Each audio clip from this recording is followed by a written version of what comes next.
एक लड़की जो अपने सपने पूरे करने के लिए एक शहर आती है, लेकिन कभी उसने ये नहीं सोचा होगा कि वो अपने सपनों के साथ इस दुनिया से भी दूर चली जाएगी। इस लड़की के साथ ऐसा कुछ हुआ जिसने पूरे देश को हिलाकर रख दिया था। उसके दोस्त पुष्पदीप ने उसकी हत्या की सही समय पर आवाज़ नहीं उठाई होती और सवाल नहीं किए होते तो शायद उसकी मौत आज दुनिया के सामने नहीं आ पाती। इसके बाद इस लड़की को इंसाफ दिलाने के लिए कई दिनों तक सोशल मीडिया पर मुहिम चलाई जा रही थी। यहाँ तक कि उसके पिता थाने में अपनी शिकायत लेकर भटकते रहे और जिस पूर्व मंत्री के बेटे पर आरोप था, उसके पिता को पुलिस स्पेशल चाय पिला रही थी। यह कहानी है अंकिता भंडारी की। अंकिता का दोस्त बताता है कि करीब 1 साल पहले की बात है। तब हर तरफ कोरोना का कहर था। इसी दौरान इंस्टाग्राम के जरिए मैंने पहली बार अंकिता को जाना और फिर धीरे धीरे हमारी दोस्ती हो गई। और इसी दौरान कोरोना के वजह से अंकिता के पिता की नौकरी चली गई थी, जिसकी वजह से घर में पैसे की तंगी चल रही थी। और अब धीरे धीरे कोरोना भी कम हो रहा था, इसीलिए अंकिता भी घर चलाने के लिए नौकरी करना चाहती थी। उसने मुझसे इस बारे में मदद मांगी और अंकिता को घर के करीब ही कहीं नौकरी करनी थी और लिहाजा मैंने सोशल मीडिया के जरिए अंकिता के लिए नौकरी सर्च करना शुरू किया। इसी साल अगस्त के शुरुआती दिनों की बात है।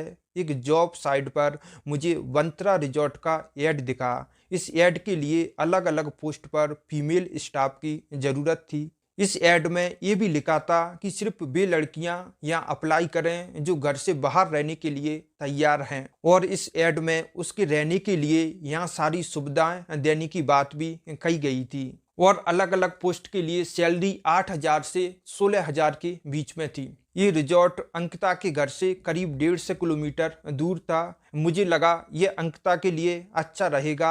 इसके बाद पहली बार मैंने रिजॉर्ट के मालिक पुलकित आर्य से उसकी ऐड का हवाला देकर अंकिता की नौकरी की बात की, मगर पुलकित ने मुझसे ज़्यादा बात नहीं की। उसने बस इतना कहा कि कैंडिडेट से कहो कि वो मुझसे डायरेक्ट बात करे। इसके बाद अंकिता ने पुलकित से बात की और बातचीत अच्छी रही। इंटरव्यू के बाद पुलकित ने अंकिता को रिसेप्शनिस्ट का पोस्ट और 10,000 रुपये महीना सैलरी का ऑफर किया और अंकिता नौकरी के लिए तैयार हो गई। इसके बाद 28 अगस्त 2022 को बाकी सारी फॉर्मेलिटी भी पूरी हो गई।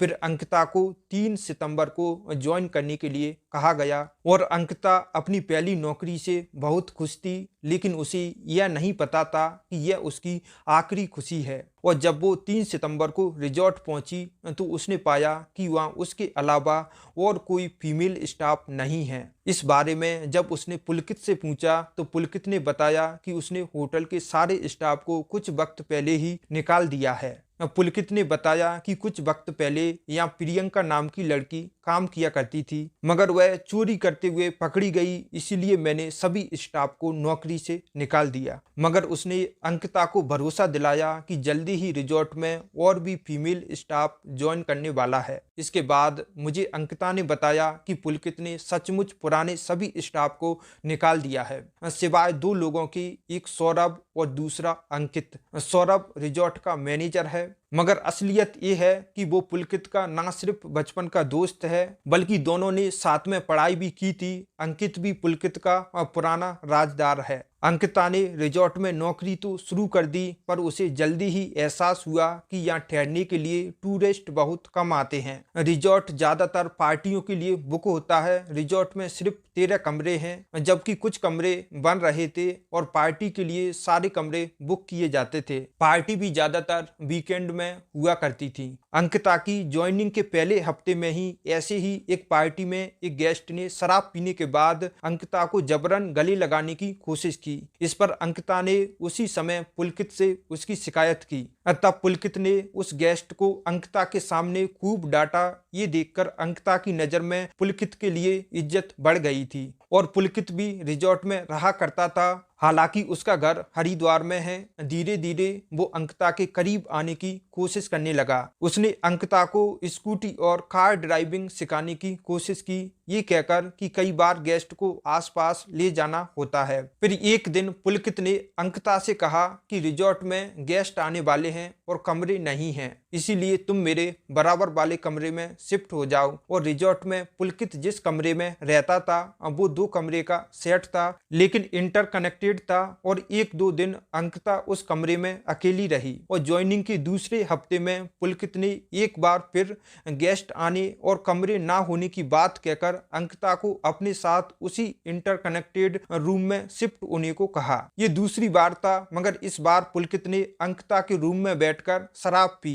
फिर अंकिता को जबरन गले लगाने की कोशिश की। अंकिता ने जब उसका विरोध किया तो अचानक पुलकित माफी मांगने लगा और फिर अपने कमरे में चला गया। अब अंकिता को एहसास हो चुका था कि ये रिजॉर्ट नौकरी करने के लिए ठीक जगह नहीं है। उसी रिजॉर्ट में आयुष नाम का एक और स्टाफ था जो अंकिता को बहन जैसा मानता था। अंकिता ने आयुष से कहा कि वो नौकरी छोड़ना चाहती है, उसे कोई और नौकरी दिला दो। इस पर आयुष ने अपने पिता से बात की और फिर अंकिता की बात कराई। आयुष का घर रिजॉर्ट से बहुत ज्यादा दूर नहीं था। उसके पिता ने कहा कि ठीक है, तुम हमारे घर पर एक कमरा लेकर रह लेना, मैं तुम्हें कहीं सुपरवाइजर की नौकरी दिला दूंगा। अब अंकिता बस रिजॉर्ट से बाहर निकलना चाहती थी। 17 सितंबर को उसने पहली बार डिटेल में मुझे व्हाट्सएप चैट पर अपनी सारी बातें बताई और 18 सितंबर को उसने रिजॉर्ट छोड़ने का फैसला कर लिया था। लेकिन तभी पुलकित ने अंकिता से कहा कि ये खास मेहमान रिजॉर्ट में आने वाले हैं और आपको यहीं रहना पड़ेगा। और फिर 18 सितंबर को पुलकित और उसके अन्य दोस्त उसे ऋषिकेश घुमाने ले जाते हैं और उसी रात 18 सितंबर को अंकिता और पुलकित के बीच में काफी झगड़ा हुआ। और 18 सितंबर की शाम 4:30 बजे के बाद कुछ ऐसा हुआ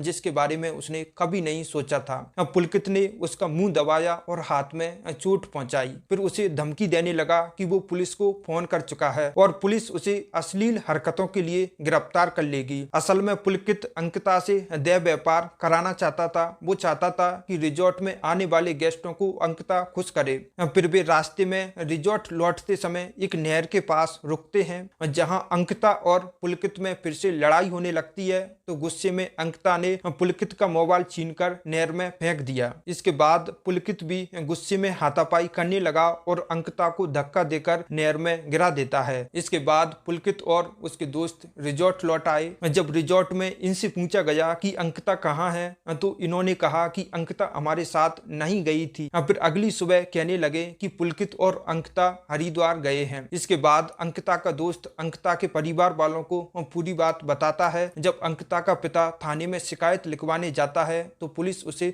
इधर उधर भटकाती रहती है और पुलकित के पिता को पुलिस बिठाकर स्पेशल चाय पिलाती है, क्योंकि पुलकित का पिता पूर्व मंत्री रह चुका था। इसके बाद सोशल मीडिया पर अंकिता को इंसाफ दिलाने की आवाज जोरों शोरों से उठने लगी तो पुलिस को मामले का खुलासा करना पड़ा।